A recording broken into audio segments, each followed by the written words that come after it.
السلام علیکم، آپ کی میزبان آپ کی خدمت میں حاضر ہے۔ امید کرتی ہوں کہ آپ سب خیریت سے ہوں گے۔ یہ واقعہ ہے 31 جولائی کا کہ اسد جو کہ ملتان نشتر ہسپتال میں زیر علاج تھا، جس کو آج سے 12 سال پہلے جو ہے وہ ہاسپٹل میں لایا جاتا ہے اور 12 سال بعد اس کی سانسیں ٹوٹ جاتی ہیں۔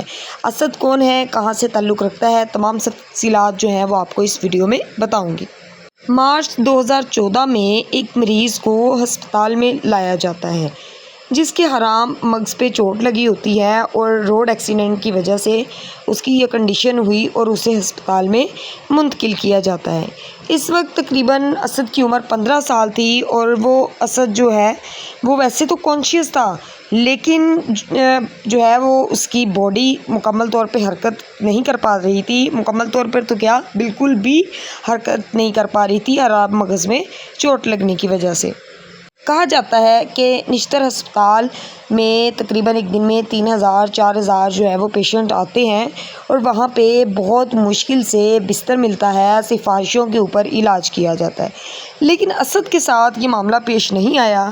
اسد جو ہے وہ جیسے ہی آتا ہے بغیر کسی سفارش کے، جو اسد جو ہے یہ رشید آباد کا رہائشی ہے، یہ ٹیوشن پڑھنے کے لیے گھر سے نکلتا ہے اپنے دوست کے ساتھ بائک پر، اور بائک جو ہے وہ رکشے کے ساتھ ہٹ ہوتی ہے، جس وجہ سے اس کے حرام مغز پر چوٹ لگتی ہے اور اس کی باڈی جب حرکت نہیں کر پاتی تو اس کے والدین اس کو نشتر ہسپتال میں جو ہے وہ شفٹ کرتے ہیں۔ اور بھی بہت سارے اسپتالوں میں اس کا علاج جاری رہا، لیکن جب وہاں پہ سے فارغ کر کے اس کو گھر لے جایا جاتا ہے تو اسد کو گھر میں کی سیڑھیوں سے دوبارہ پھر سے گرتا ہے، جس وجہ سے چوٹ اور زیادہ گہری ہو جاتی ہے۔ اسے دوبارہ ہسپتال میں لایا جاتا ہے اور اس ٹائم پہ اسے نشتر ہسپتال میں لایا جاتا ہے بنا کسی سفارش کے۔ اس کی حالت دیکھتے ہوئے اس کو فوراً ہی ICU میں شفٹ کر دیا جاتا ہے۔ 12 سال تک اسد وہاں پر زیر علاج رہتا ہے۔ اسد کا علاج جاری رہا۔ اسد کو وہاں پر لیپ ٹاپ، موبائل، اس طرح کی چیزیں جو ہے وہ یوز کرنے کی پرمیشن تھی، کیونکہ وہ ویسے بھی ایک مطلب کہ اس کا ڈاکٹرز کے ساتھ بیہیویئر بہت اچھا تھا۔ ڈاکٹرز کے ساتھ وہ ایک فیملی کی طرح تھا۔